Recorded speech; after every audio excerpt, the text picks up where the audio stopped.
Era hermosa la mañana, era el día de los reyes, y las risas infantiles, mundo pirmeñas hay, cada cual con el obsequio que el mago les hiciera.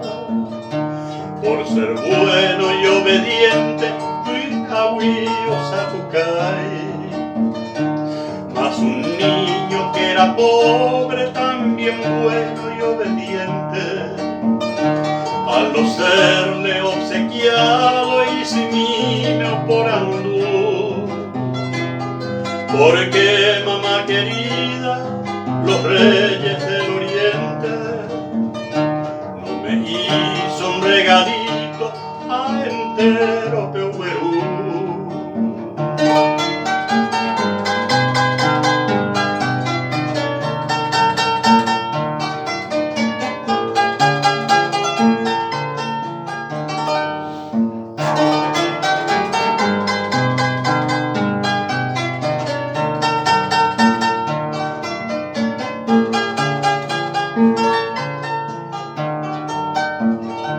Yo, mamita, soy más bueno que Antonio y Andresito, y de muchos amiguitos Añemboeco ahí te ves.